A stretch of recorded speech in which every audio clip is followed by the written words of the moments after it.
Hey everyone, welcome back to the channel. Today, we're diving into a topic that might seem simple on the surface but has some critically important differences. Ice storms versus snowstorms. You might think, cold is cold and precipitation is precipitation. But trust me, knowing the distinction can be a lifesaver. So, grab a warm drink, get cozy, and let's break down what makes these two winter events so dramatically different. First, let's talk about the one we're probably all more familiar with, the classic snowstorm. Picture this. Big, fluffy snowflakes gently drifting down, covering everything in a pristine white blanket. It's the stuff of holiday cards and cozy days off from school. But how does it form? It all starts high up in the atmosphere. Water vapor freezes into tiny ice crystals, and as these crystals fall through the cold air, they clump together to form snowflakes. The key here is that the entire journey from the cloud to the ground remains below freezing, specifically below 32 degrees Fahrenheit or 0 degrees Celsius. This allows the snowflakes to stay in their beautiful, crystalline form. When a snowstorm hits, we see accumulation. We measure it in inches or even feet. While a heavy snowstorm can certainly cause problems, like making roads impassable, causing school and business closures and requiring a whole lot of shoveling, the snow itself is relatively light and fluffy. It piles up, but it doesn't typically encase everything in a solid block of ice. The main dangers from a snowstorm are usually related to low visibility, slippery roads from packed snow, and the sheer volume of snow making travel difficult or impossible. Shoveling heavy, wet snow can also pose a health risk, particularly for heart strain. Now, let's shift gears to the much more sinister cousin of the snowstorm, the ice storm. An ice storm is a completely different beast, and frankly, it's far more dangerous. It doesn't create a picturesque winter wonderland. Instead, it creates a treacherous, glass-like world where everything is coated in a heavy layer of ice. So what's the atmospheric recipe for this disaster? It's a bit more complex. With an ice storm, you have a strange layering of air temperatures. Snow starts falling from a cold layer high up, just like in a snowstorm. But then, it passes through a warmer layer of air mid-atmosphere, a layer that's above freezing. This causes the snowflakes to completely melt into raindrops. Here's the critical part. Just before these raindrops hit the ground, they pass through a final thin layer of very cold sub-freezing air right at the surface. The raindrops don't have enough time to refreeze into sleet pellets. Instead, they become supercooled. They are still liquid but are at a temperature below their normal freezing point. The moment these supercooled raindrops hit any surface, a tree branch, a power line, a car, the road, they freeze on contact. This phenomenon is called freezing rain. Unlike snow which piles up, this freezing rain coats everything it touches with a smooth, dense, and incredibly heavy layer of ice. This is what makes ice storms so destructive. Let's talk about the specific dangers. First, the roads become sheets of pure ice, often called black ice because it can be nearly invisible. It's infinitely more slippery than snow.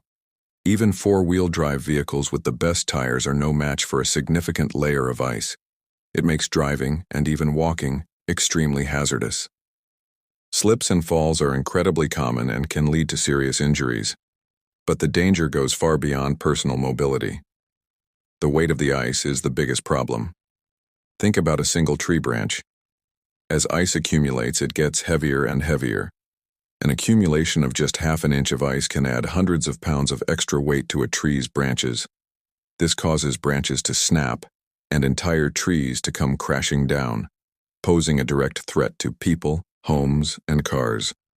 Now, imagine that same weight on power lines. The ice accumulates, making the lines sag and stretch. The sheer weight can snap the lines themselves or pull down the utility poles they're attached to. This is why widespread, long-lasting power outages are the hallmark of a major ice storm. While a snowstorm might cause some localized outages, an ice storm can cripple the power grid for an entire region. We're not talking hours, we're talking days, or in severe cases, even weeks. Being without power in sub-freezing temperatures is a life-threatening situation. Without heat, Homes can become dangerously cold, leading to risks like hypothermia. People might also resort to unsafe heating methods, like using gas stoves or outdoor grills indoors, which can lead to carbon monoxide poisoning. Let's recap the key distinctions so they're crystal clear. Formation. A snowstorm requires temperatures to be at or below freezing from the cloud to the ground. An ice storm involves a unique temperature sandwich: cold, then warm, then cold again, creating supercooled rain that freezes on contact. The precipitation itself. Snow is light, crystalline, and piles up. Freezing rain is dense, heavy, and coats surfaces in solid ice. The impact. Snowstorms primarily cause issues with accumulation and travel. Ice storms cause catastrophic damage due to the weight of the ice, leading to falling trees, widespread power outages, and extremely dangerous travel conditions. Visually, the difference is stark. After a snowstorm, you see a soft, white landscape. After an ice storm, you see a world encased in glass. It can be eerily beautiful for a moment with everything sparkling, but that beauty hides a very real danger. The sound is different too. A snowstorm is often quiet, muffling sound. During an ice storm, you might hear the unsettling crack of tree branches breaking under the immense weight of the ice, a constant reminder of the ongoing destruction. So, how should you prepare? The preparations are different as well. For a snowstorm, you need a good shovel, maybe a snowblower, and salt or sand for your walkways. You should have a winter emergency kit in your car with blankets, food, and water. For a predicted ice storm, the focus shifts dramatically to sheltering in place and preparing for a potential long-term power outage.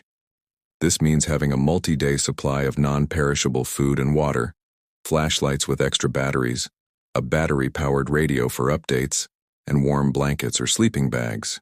If you have a safe alternate heat source like a properly vented fireplace or a generator used correctly outdoors, make sure it's ready to go. Topping off your gas tank is also wise, as gas stations rely on electricity to pump fuel. The primary advice for an ice storm is simple: stay home. Don't risk traveling. To put it in perspective, emergency services often find it much harder to respond during an ice storm than a snowstorm. Ambulances and fire trucks can get stuck or slide just like any other vehicle, and downed trees and power lines can completely block roads. It's a gridlock situation in the worst possible way. So, the next time you hear a winter weather forecast, listen carefully to the specific terms they use. Winter storm watch is general, but if they start saying ice storm warning or talking about significant ice accumulation, that's your signal to take it very, very seriously. It's not just another snow day. It's a potentially high-impact event that requires a different level of respect and preparation. Understanding the science behind these storms isn't just for weather geeks. It's practical knowledge that helps keep you and your family safe. Thanks so much for watching today. I hope this clears up the critical distinction between ice storms and snowstorms. Stay safe out there this winter, be prepared, and always heed the advice of your local weather authorities. If you found this video helpful, please give it a thumbs up and consider subscribing for more content like this. Let me know in the comments if you've ever experienced a major ice storm. I'd love to hear your stories. See you in the next video.